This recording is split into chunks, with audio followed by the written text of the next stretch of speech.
Hey everybody, Mind's Eye Visual Guitar Methods here, back for a great lesson about what made the solo, the first solo in Comfortably Numb, great. What are some tricks we can find that David Gilmour used to make a solo that um, has breathing room, um, is a chord tone solo, and modulated, meaning it changes keys during the solo. All these big complex concepts made so easy in a solo that tons of people you might already know out there, and if you don't know it, it's really easy to learn. So this is like just a fantastically great solo. I think I've done it before, but not in this detail. So that being said, let's dive right into it. What we got here is usual failure to communicate. No. So it's the part that goes over these chords: D major, A major, C major, and G major. I'll start by talking about this key change. The first few bars are toggling between D major and an A major, and I'm going to play it. I'll play the solo for you in a little bit. D major and A major, and we can consider that really quickly without any tangenting off on the how and why of keys and everything. That's D major. And because we don't really need to know this, we can see how he could get through this without even really needing to know all that. But the second two chord toggle that goes between G and C major are in the key of G, because there isn't one key with these four major chords. As a matter of fact, keys have three major chords, three minor chords, and one diminished chords, for a total of 7 chords from a key. If you don't know that, I'll have a video coming up soon about how to pull these chords out of a key. But I'm going to say a lot of people know that watch my lessons, so we don't have to tangent off there. So we have the solo that does all this stuff relatively easy. Let's hear it, and then we'll go from there. So let me hit play here.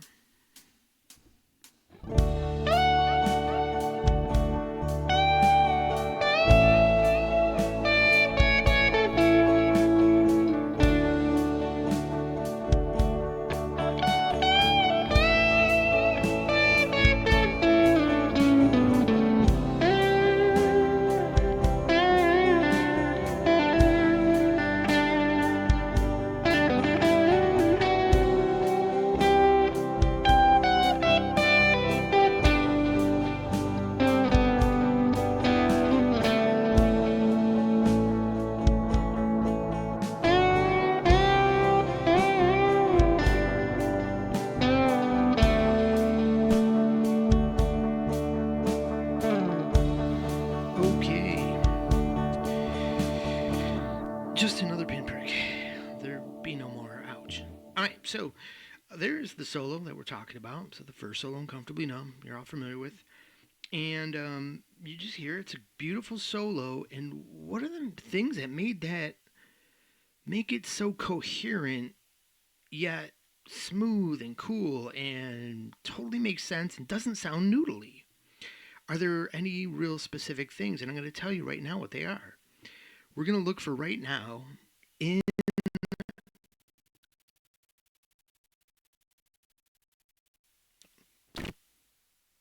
sorry, my computer was glitching there. I don't know what happened, but it had some kind of spike of processor, and so it may have recorded during that, but I couldn't see anything happening. Anyways, well, getting to the big secret, and of course the computer trying to throw our minds off the game. But anyways, in on the 5, meaning when the chord switches, let's check out how Dave would walk into the 5 of the new chord as a thing.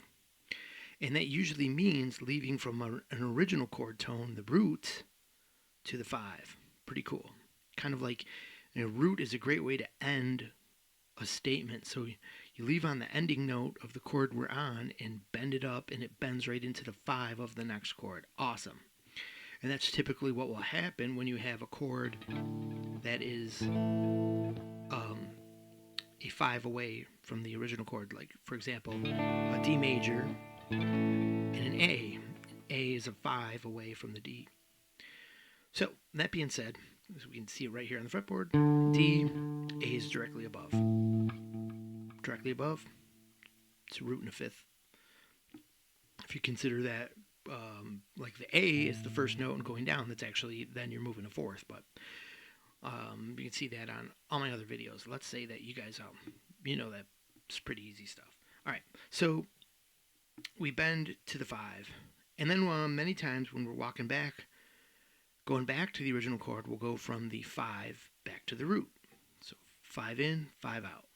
Wax on, wax off. And we'll look for that to happen all through the solo. I'm going to guide you through that in a little bit. Then let's look for a couple other things. Breathing room. I'll talk about that during the solo. And using the 4 as like the tasty note. And that's almost all we needed to do to create this awesome solo. For example, like let's say I'm going from the D and I'm about to hit the A. I could bend into the 3rd.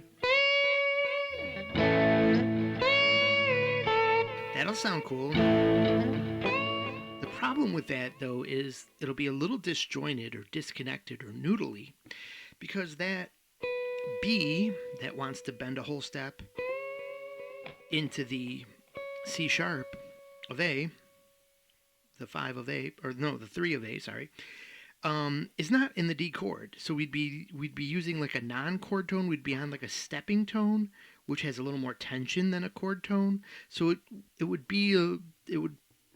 kind of be a little noodly.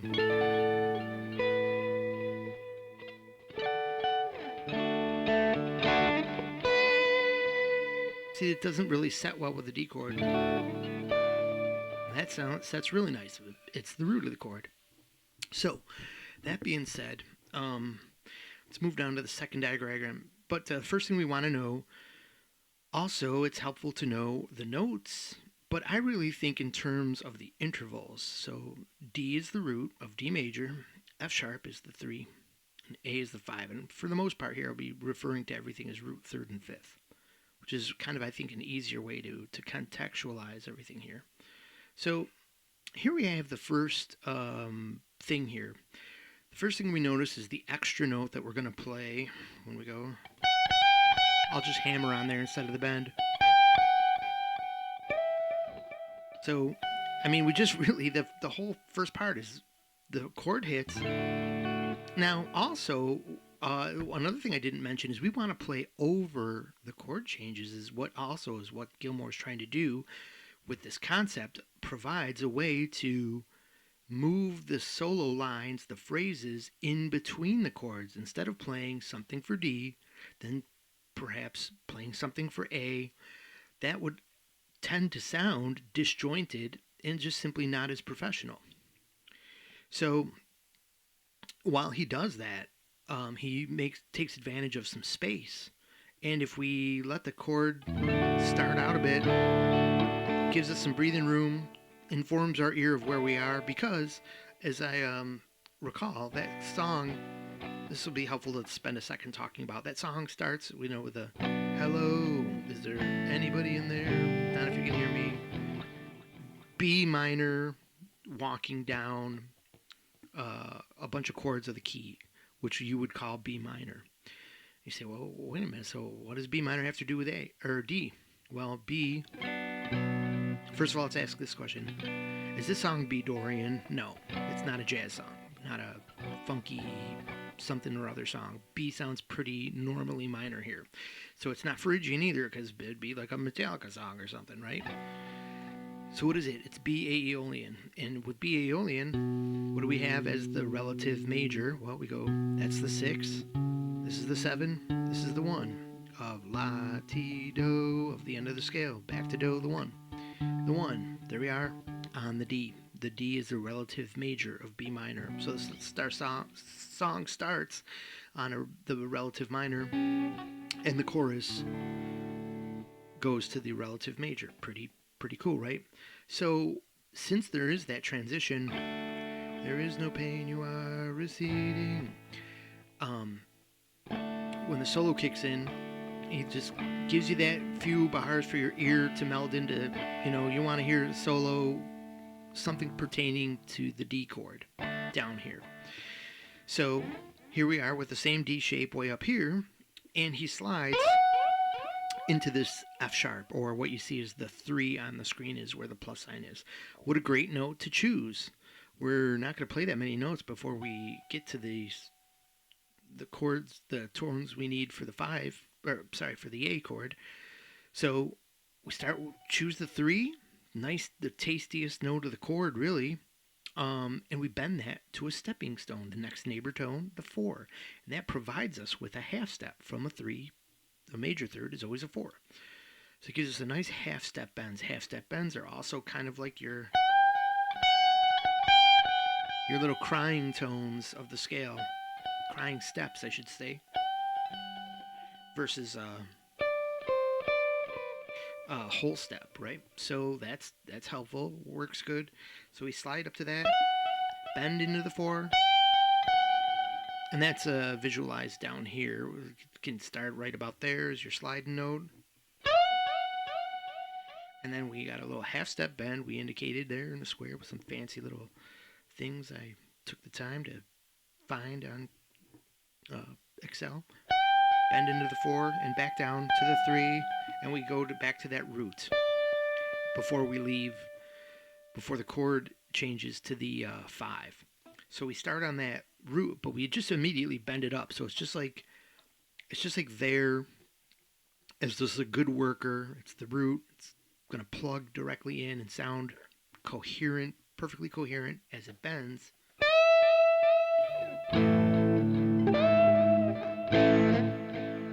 Floyd likes to put everything out of tune when you bend, but I'll use the slide then. So we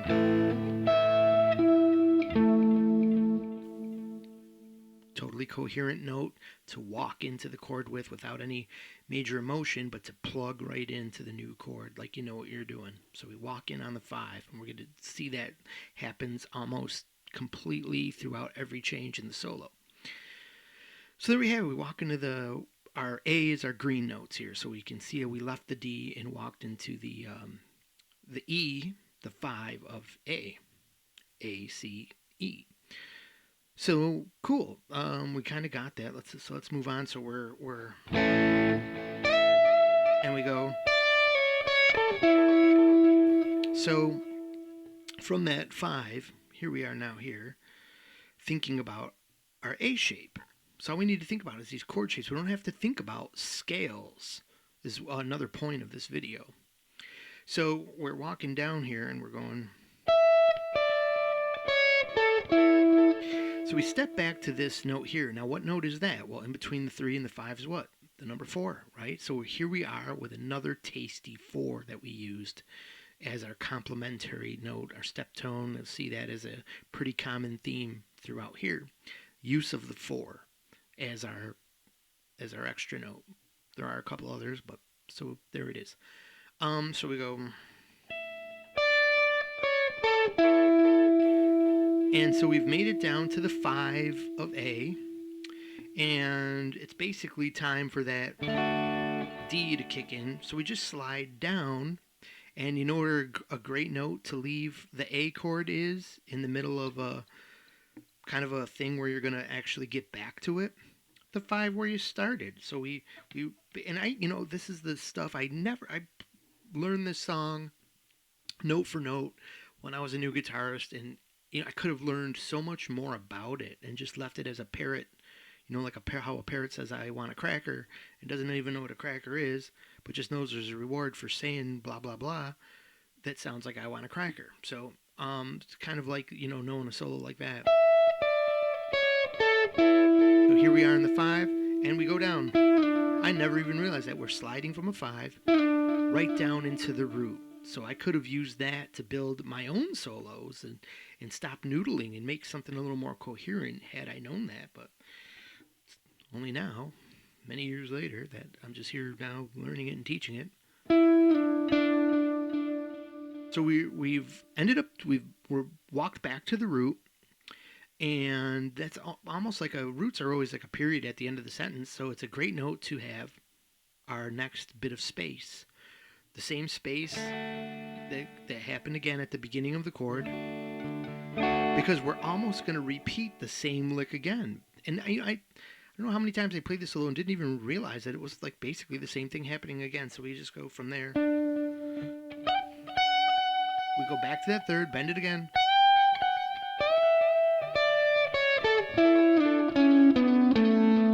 That's what we're doing next. So we do almost the same thing, but we expand it a little. And this is what we do. So just like the other one, we bent up into the fifth of the A chord that hit, and we walk down to that 5. But instead of sliding down to the root, we're a little early on the change. Well, actually, we're about to go to C.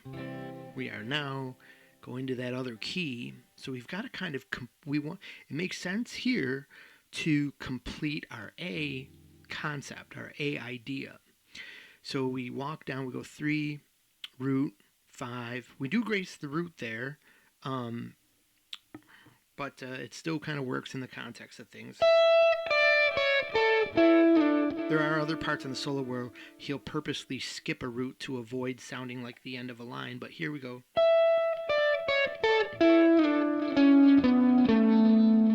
Maybe we're so much in the middle of the chord that it just kind of works because we need more notes, but we're actually down here now. So we go 5, 4, 3, root, 5. Now from here, from the 5, we do actually go to that D, but we're on the move. And it works like this. Scale step, chord tone, we're going 4, 3, 2, root, as you see on the diagram. So or 5, 4, 3, 2, root. So step, tone, step, tone. Put a period at the end of the sentence of A. So there we are at the end before it goes. So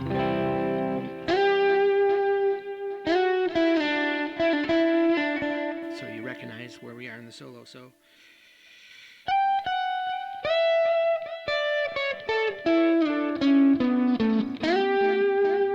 is what we're doing next. So we talked about walking down, everything we could talk about, what's going on with that A. Now here we're changing keys. And this next series between the G and the C is actually the key of G.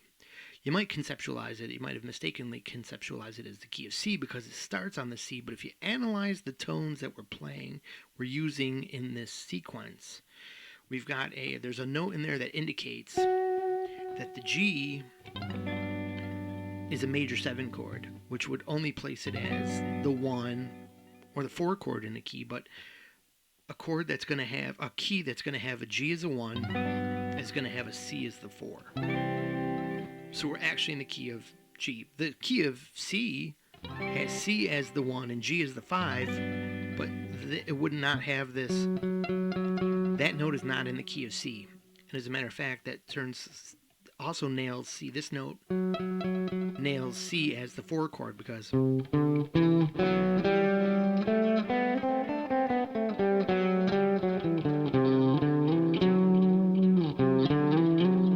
that weird sound?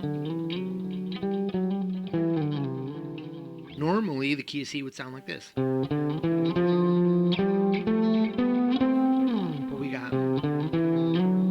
it's this higher 4, so you're hearing Lydian. You know it's the 4 chord now. I said that as a descriptor to the people who understand that. Do you need to know Lydian to understand this? Did Gilmour need to know Lydian to understand this? Totally not. Could have totally, completely had no idea about that. Still just known the keys or the notes of the chords. G major 7 and a C triad are all we really need to know here. So moving on down the road here. So we got this. So we've ended up on the A, and right here we are about to plug into the C chord. Now there's a little bit that touches on G actually, but that really doesn't matter. It goes.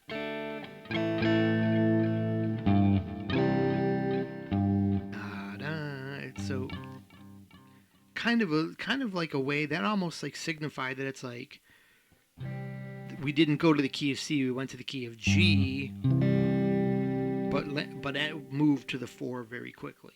Kind of almost, if I were to conceptualize why that happened, that's what I would say. Is it meaningless, and not worth any over conceptualizing? Yeah, probably. But if you kind of wondered, hey, why did that note work in there?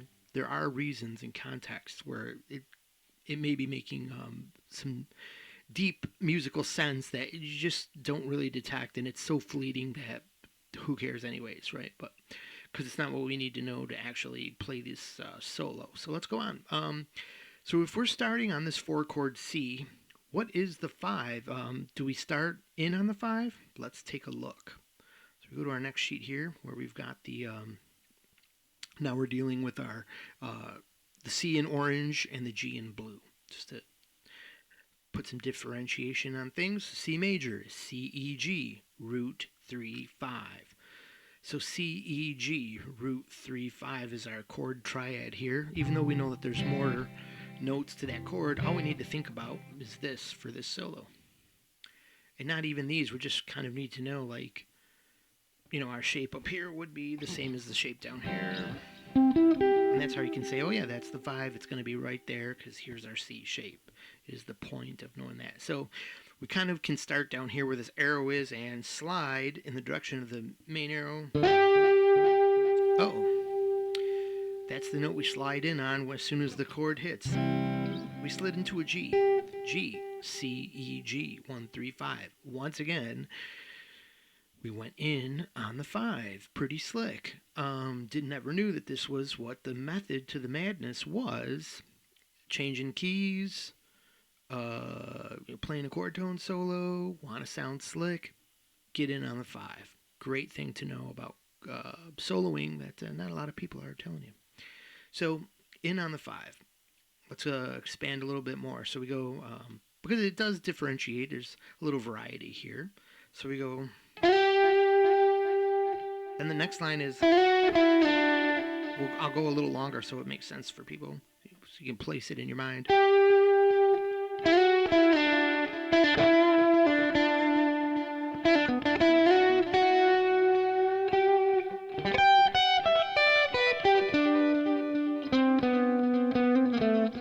Took you through the rest of the chord changes, but just so you know where we are. So we got in on the,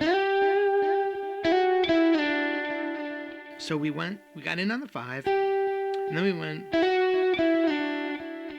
this was hammer from a chord tone 3 to that useful 4, back to the 3, since we've made a step away, back to a chord tone, and then we slide off to a non-chord tone, the 2, and kind of we're leaving C to G at that moment. So we got, oh, hold on a second. Na, na, na, na. Na, na, na, na. Oh wait, so sorry. Na, na, na, na, na, na. So 5, 4, 3, 2, 3, 2, 3. Oh, da da da. When we do we stop on that 2, and then when we toggle those same notes again, the 2 and the 3, but that the chord at that moment has switched to the G. So now we are toggling between the what? The 5 and the 6. So we've got a little variety here. We didn't just plug directly into the 5 of G, because that would start to sound pretty predictable. So we've, to add a little variety, we left the C on the 2, or could be considered the 9, always considered a pretty note, everybody says, over a chord. The 2 equals the 9. We won't go over explaining into why that is if you're new. So we left there, but consider this. That is the 5 of G. So we're a little early on the 5, but still, it's what since we're leaving on it, it's almost like we're still plugging in on the 5. But when the G chord actually hits, we're on the 6. Still a cool note for a major chord.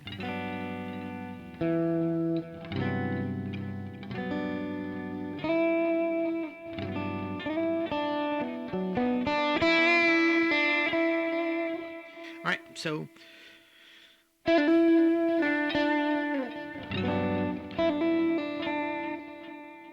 we toggle that, and that when we're done toggling it, we rest it. We kind of we go to the space part. We've played over the change with our hammer-ons, and we reach our resting point on the 5. So get a little space goes by.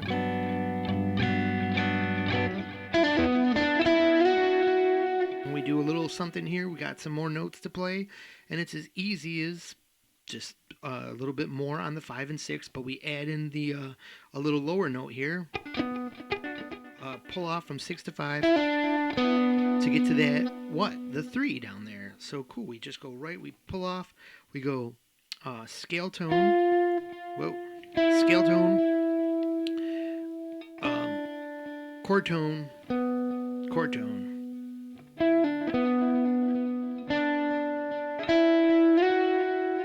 Now we've gone up to this 7 here, which is important because when you're playing C and G like that, the 7 is that major 7 is what makes it a G major progression. We talked about that instead of using the flatted 7, which would have been a dominant mixolydian, whatever you want to conceptualize this chord. Doesn't sound, when you're new and you're hearing all this explained to you, I know you folks are out there in the audience, it doesn't make a lot of difference to you, and you're wondering, who cares? How does this even make a difference? But this little subtle stuff is the material that is causing you to love these solos and making things plug in the way they do. Believe it or not, you see, really, it's all about the message. There is it's really time to start listening deeply and really plugging in your ear and really playing around on your guitar. So you start hearing this stuff when you're playing. You're going, yeah, that's a major 7, not the flatted 7. So anyways. So we slid up there to the, it's a chord tone. Even though we're kind of dealing with triads, if you take this into a 7th chord, like we're thinking about here, it is that's the chord tone of that. And it's going to be that half step bend that does what? Gets us where? To the G? You mean an F sharp? Bends a half step into a G? Meaning that when we're the very next note or beat, that's going to be the C chord, we're going to be bending into the 5 again? Heck yeah, we are. Look at that. So we've got this so far. So we went.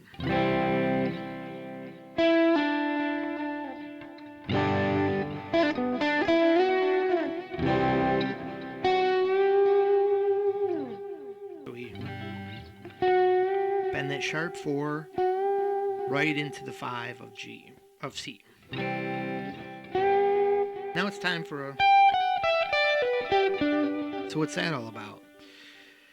For our second time around on C. And here we are right here. So we can think of this like this. Now, if you know the C chord, you know that it doesn't go like this. It makes that little D shape down here like this. Whoops, sorry, my fingers off the... Where here. Or up here it would be 12 on the G string, 13 on the B string, 12 on the E string. So there's a root right there. C root. It's a little bit farther than B root, C root. Sorry, really stupid. Okay, so we've got,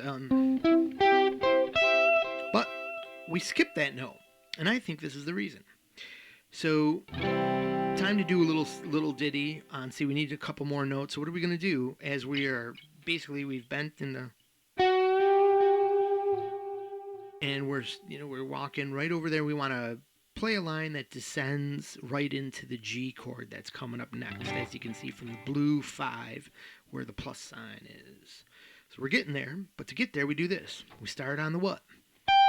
5 again. We got in on the 5. And we go, which walks down a scale, which gives us the chord tone as a 5, tasty 4, scale tone, 3 is a chord tone, 2 is a tasty 9, and then we go to the 7, 5, because if we went to that first of all, our beats wouldn't have lined up. We wouldn't have made it to that 5 on the beat. And that would have kind of normalized the line. It would have been all the notes of a scale, boring, and it would have been the C. So if we would have played that.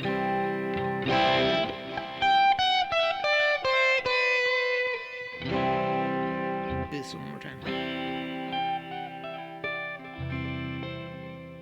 It's almost like at that point, if you hit that note, the line ended because you went into the period of the end of the sentence. So if you skip over that,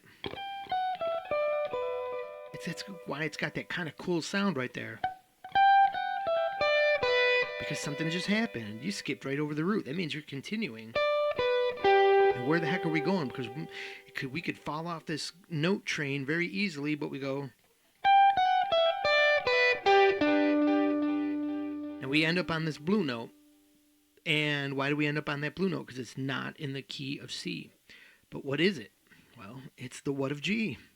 It's the 5 of G. If you just think about your open G chord shape, right above the C, 1, 3, 5, C, E, G, you have the 1, 3, 5, the G, B, D of G. G. G. Anyways, so we've got the 5 there, and we go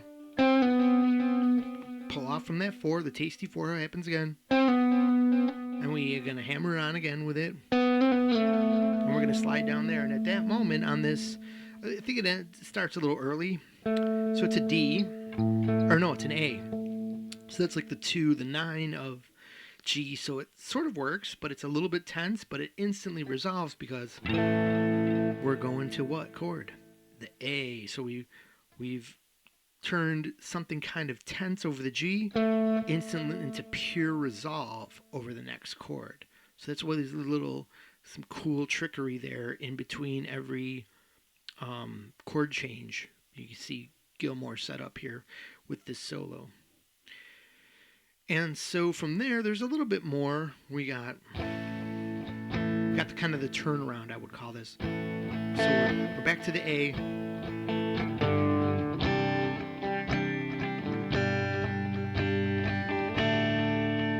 So there,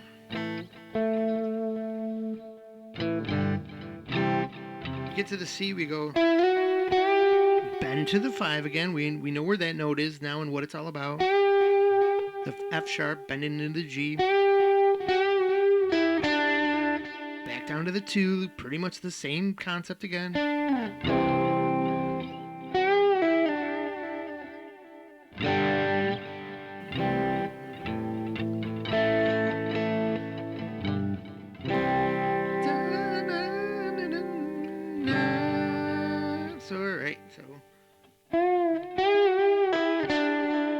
On that over the G. That's a D note.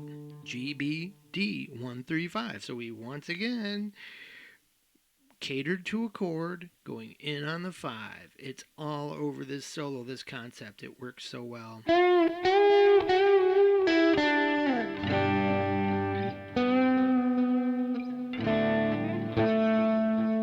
Now here we end on it. It's a little bit of a taster's choice here. We end up finally that little bend from the I think we're still over the G, so we bend the what is that,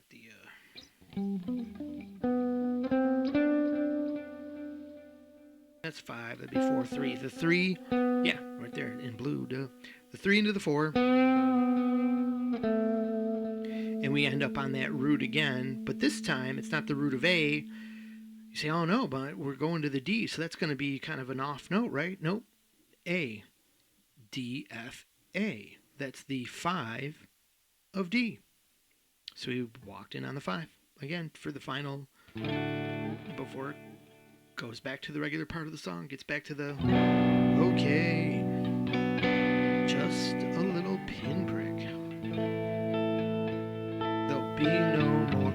You thought I was going to scream right there, didn't you? That's Roger's job, and I can't do that. So I'm pretty sure it probably would have been Roger. I mean, if you watched, especially with that there's the Pink Floyd at Pompeii that's coming out.